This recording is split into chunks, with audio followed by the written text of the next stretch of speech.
love the chase and the hunt, and I set the pace when I'm running. I always take what I want and I always give it 100. Don't need a bank, no I'm funded. Play the game like it's nothing. I'm always thankful for something. Don't take for granted. Yeah, it wasn't good. Even the whole week, I felt like, not the whole week, but like the last 2 days, I felt like the hometown jitters. The hometown fights, they are the worst. And I kind of felt it going into it, like from yesterday to the day, I felt it going into it. But I got the job and I kept the belt, and I'm happy for that. But I'm definitely not happy about my performance. What made it so difficult, in your opinion? What made it so difficult? Maybe because he was just like, I felt like he didn't want to engage that much. He came to survive. I mean, I know he came. He came to survive. He didn't want to get knocked out. He came to survive, and it was just like I was chasing him. It just had to chase him for 12 rounds. Does the represent any surprises that you weren't expecting?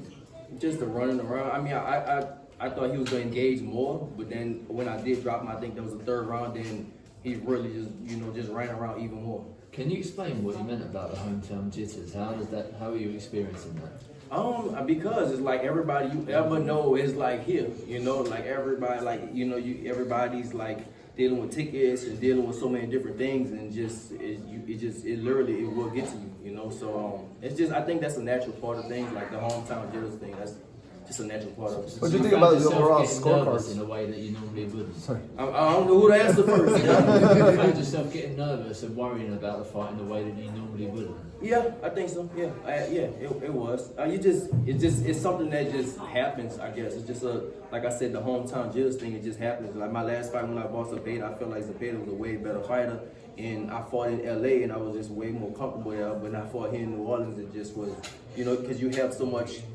pressure on you, and the pressure kind of gets to you. Is that going to be a problem next time then? Because Matchroom want to bring you back here, don't they? Yeah, well, we got to talk about doing Matchroom now. So it depends. It all depends. But I don't think next time we probably go on the road. Then we'll maybe come back here and down the line, but not next. Was the camp at home hard for you, or different than what you would normally do if the camp was somewhere else? Bigger scale. This is definitely a bigger scale, and this is a better fight than Velasquez. What did you make of the scorecards overall? They're kind of all over the place. What did you thought about that? I mean, I definitely feel like I won it. I didn't see how they scored it for him, but I mean, whatever. I don't think it was close, but I know my performance definitely was. What adjustments do you think you should have made throughout the fight to maybe have a better performance to your liking? Just cut him off more. And I feel like now I can say that I should have been. A lot of times I was doing a throw out jab, but I should have been stepping with my jab instead of just trying to throw a setup jab, And then after I dropped him, I definitely should have just cut him off more and stuff like that, and throw more shots to the body. How much getting frustrated as the fight went on? You couldn't put him away, and he kept being able to avoid you. Yeah, I was getting a little frustrated for sure. I definitely was getting frustrated. Yeah. How much trouble do you think he was in when he knocked him down? Did you think he was in trouble? I didn't really see how he felt, to be honest. So I don't know. He got up kind of okay. I didn't think he was in like super trouble. I mean, he could have been in a little trouble, but I don't think it was like lights out time. This is a good shot. You damn near did a backflip. Oh, I didn't really see it. I saw I dropped him, and then I just went to, I hurried up and went to the neutral corner. Do you feel like you could have maybe had a camp? I know you said it was like 6 weeks. I know you just mentioned the Matchroom kind of basically called you, and they called you, hey, you gotta fight, you gotta set this up no matter what. I feel like maybe your training camp wasn't maybe not 100%. Maybe you just wanted to take. No, definitely never. I would never say that my training camp was 100%. That's never going to be an excuse for me. No, I trained. We had a switch of opponents, but I still trained like that. It was just like I said, the opponent he just came, he just ran around. That was it. I do hear what you said in the ring when you were asked about the first round. Were you knocked down then? I think it looked like, I'm not gonna lie, like when it happened, I was like, that wasn't a knockdown, because I did fall on his feet, but then he did hit me with a shot, and so it looked like I got. Did it feel like a knockdown? No, that's what I'm saying. In the ring, it didn't feel like a knockdown at all. So you didn't take the second round off just to recover? No, I wasn't never hurt in the fight at all. I mean, I think I have some stuff on my face, but he never hit me with a shot that was like, all right, this dude really hit hard. It wasn't nothing like that.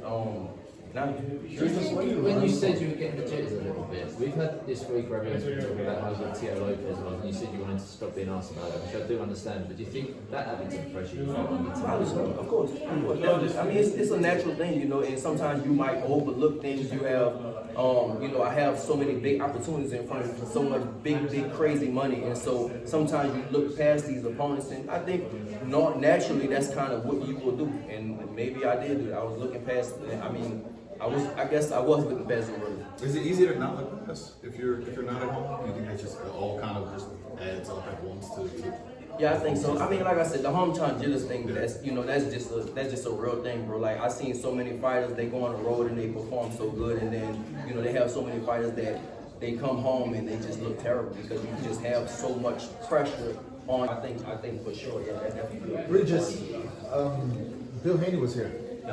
He was just said he was quote unquote scouting, and then and I asked him, I said, you know, the fight with Devin Haney presenting, because I know Eddie said they're gonna make him a proposal after this fight.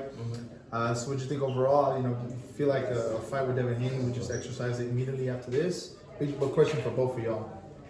Yeah, for me, it's up to Regis. I mean, you know, I think that the great thing about tonight is there's going to be a lot of people queuing up to fight. I've not mentioned any of those big names, mention Regis' name before tonight. Other than Devin, fair play to him.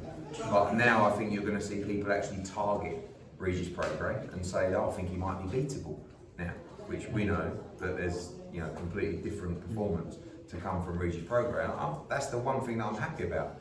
And, you know, I believe Devin wants that fight. Now, don't forget, he's a champion, and Devin's going to be coming up challenging, but we give him respect. He's undisputed lightweight world champion, but he's got 5 or 6 options. Really. Would a championship fight like with Rolly or something like that, or potentially? Listen, Rolly might even fancy it now. I don't think so, but listen, Rolly's going to get beat by anybody, right? So he needs the biggest payday he can get to give up his belt. Teofimo hasn't vacated the title. Teofimo against Regis Prograis is a fucking great fight. Devin Haney against Regis Prograis is a fucking great fight. Tank against Regis Prograis is a fucking great fight. What kind of fight is it?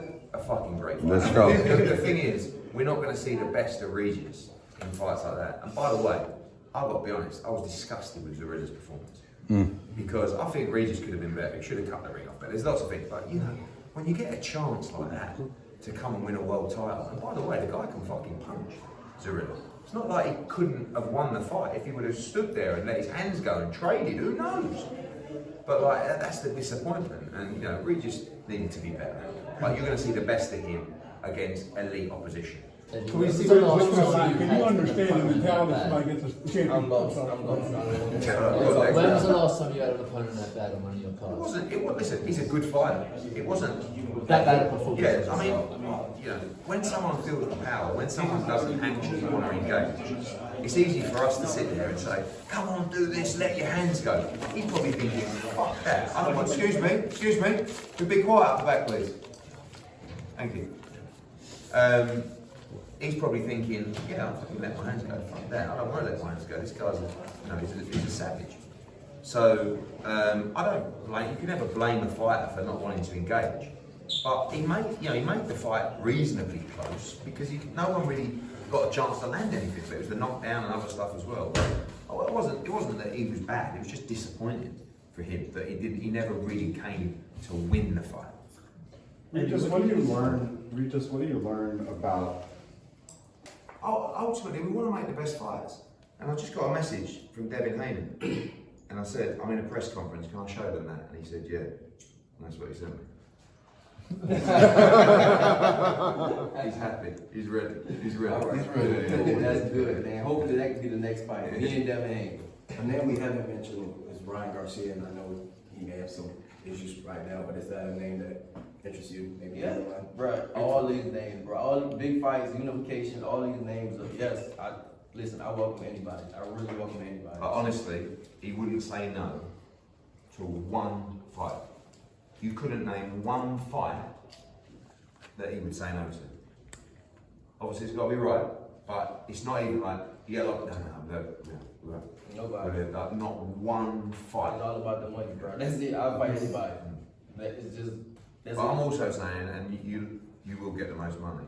you ain't even difficult about that. It's not like, oh, if I'm going to fight him, it's got to be a number that's just, you know, you price yourself out. What I'm saying is you'll get the right number, but you will. All those names, you will fight them.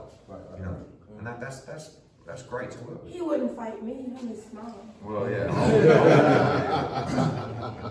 Hey Regis, first of all, I want to say congratulations. I live in Baltimore now, but I'm a native of New Orleans from the West Bank. City is very proud of you. I think if there hasn't been anybody since John Duplexis that's been relatively, you know, on the scene as far as boxing, you know, before you came along. Right. From a bucket list standpoint, is Undisputed on that list? Cleaning out the division? It's like yes and no because I want the big fights, man. I want the it's just a yes and no. I mean, for me, I'm gonna take fights one by one. That's all I'm gonna take fights one by one. Yeah, I definitely want to be undisputed, but it's so many other big fights. Like if he come to me and say we can get Devin next, or you can fight Rolling, it's like I fight Devin. You know what I'm saying? I'd rather fight Devin because it's a bigger fight. It's, you know, I think it's a bigger it's just a bigger name fight.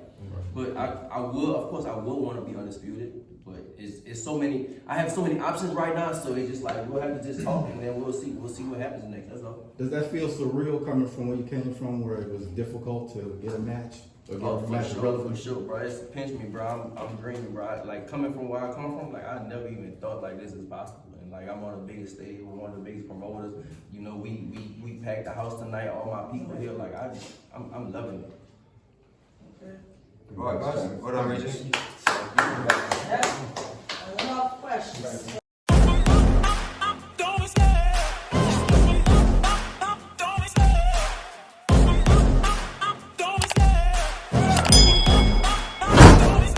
I love the chase and the hunt, and I set the pace when I'm running. I always take what I want, and I always give it 100.